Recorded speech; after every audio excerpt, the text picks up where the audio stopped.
ყურადღება პაემანი. დღევანდელი ჩვენი სტუმარი არის ბატონი მალხაზ კვალიაშვილი, გორის სატანკო ნაწილის წევრის დაღუპული ვანიკო კვალიაშვილის მამა. საერთოდ წინააღმდეგი ვიყავი ჩემი შვილის ჯარში შესვლა და საკონტრაქტო ჯარში. მაინც ვერაფერს ვერ გავხდი და შევიდა მაინც ჯარში და მოიყვანა ცოლი. უნდა თვითონ თავისით ერჩინა თავისი ოჯახის შეექმნა. როდესაც დაიწყო ამ ჩასტის უბრალოდ ნაწილის გამოსვლა ხო სატანკო ნაწილიდან. ისე მოხდა რომ ამ სამხედრო ნაწილში დარჩენილი იყო მხოლოდ დაახლოებით 25 სამხედრო მოსამსახური ჯარისკაცი რასაც ვქვია. ეს რომელი რიცხვია? ეს არის 7 რიცხვი. მივდივარ, მაგრამ ვერ ვნახულობ ჩემს შვილს. ვერ ვნახულობ რა. ვერც ვნახე მის მერე ვერ ვნახეს. უკვე როაშის 11 საათი იქნებოდა, რომ პირველი დაბომბვა, საჰაერო დაბომბვა მოხდა გორში. რომელსაც საერთოდ ჩემი თვალებით ვუყურებდი. 9-ის იყო 11 საათი, შემოფრიდა კიდევ ერთი თვითმფრინავი და კიდევ იგივე ადგილებზე გაიმეორა დაბომბვების. 9-ში დილით გამოვედი ადრე სახლიდან.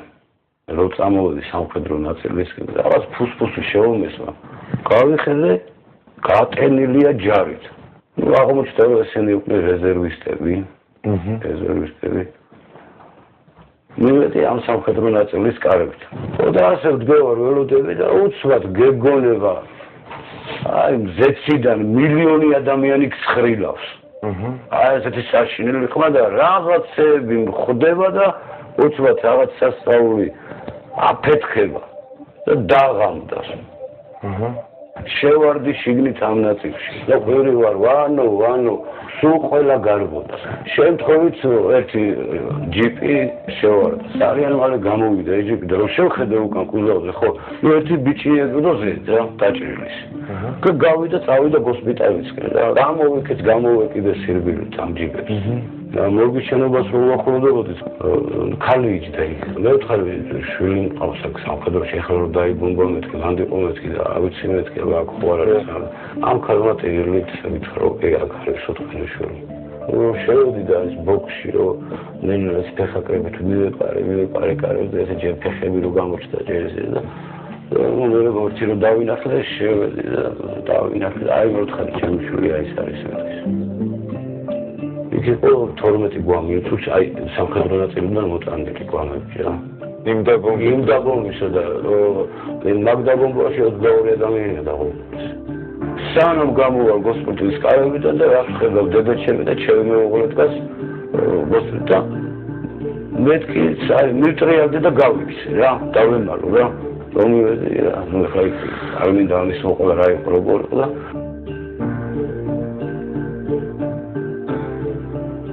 რა არის იცით? მე რა ვარ ის ადამიანი რომ მე ამ ძალიან ცუდ დამბავს რა, ძალიან ცუდ დამბავს, მე მტერს არ უსურვებ აი ამბავს.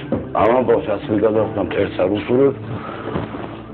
მე ისე მოხდა რომ 10-ში პირადად შემამეუღლე მთხოვა რომ რამე მოიფიქრე მალხაზ რომ ბავშვი დასასაფლავებელი არ დაგვრჩესოს.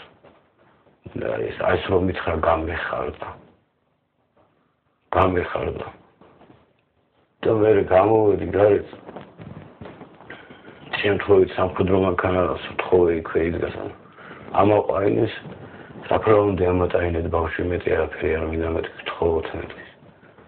ამატაინეს ამ სამხედროებმა დავდე გვერდზე ავიღე არცმე საფრთხეები იყვნენ მოგებულობაც იყო არავინ არ იყო ავიღე ჩემი ხელი და დავიწყე საფრთხების გათხრა ჩემი პატარა ბიჭის ორი მეგობარი 15 წლის ბავშვები მეხმარებოდნენ და ეს ჩემი მეგობარი დათო და საფრთხეს ხრები ელვისებული სისწრაფით არ ვიცოდი რა მოხდებოდა მე ასეთი ინფორმაციაც მაქვს რომ თვითონ ამ სამხედრო ნაწილის უფროსი პირადად კეზერაშვილს ურეკავდა ფრონტზე სადაც იყვნენ წინა ხაზიდან და სთხოვდა რომ აზაზე 20 ბავშვი მყავს დარჩენილი დათვის ასეულიდან უნდა გავიყვანოთ ეს ბავშვები სადაც კატეგორიული უარი იქნა მიღებული იმის პულისთვის რომ არც ერთ შემთხვევაში აკონტროლეთ პერიმეტრები რა უნდა ეკონტროლებინათ დღესაც ვერ ვიგებ მე მაგას იმიტომ ფაქტიურად შიგარაფერი და არავინ არ იყო შეიძლება 1-2-5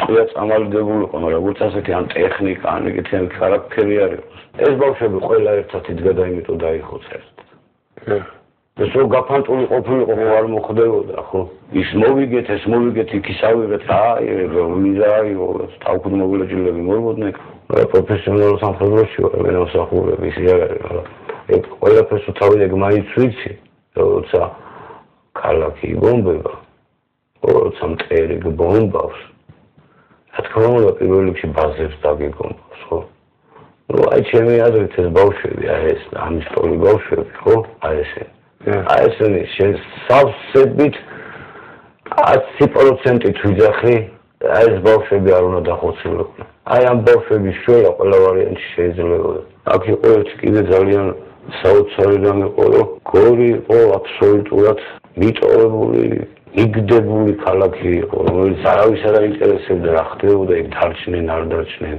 იქ რო საპატრიარქოს ეკლესია რომ ყოფილიყო ფაქტიურად ქალაქი პატრონობდა მეუფე ანდრიას მე ვიცი ერთი ხუდა რომელსაც 100 გვამი აქვს გამოტანილი ცხინვალის რეგიონიდან ახლა ისო მგლების იმედად დავრჩით რა კი ვანიკოსგან დამრჩა 31 ივლისს შეეძინა ვანიკოს გოგო და 9 აგვისტოს თვითონ დაიღუპა 8 დღის ბავშვი დარჩა აი ეს არის ვანიკო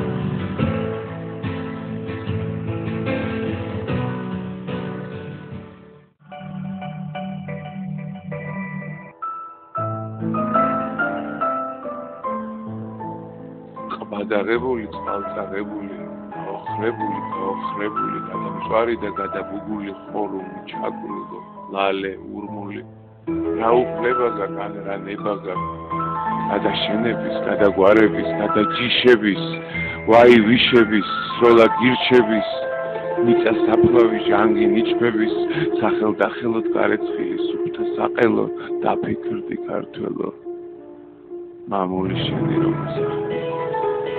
არა ვერ მოგცემ ამის ნებას ვერ დაგანებებ არა ვერ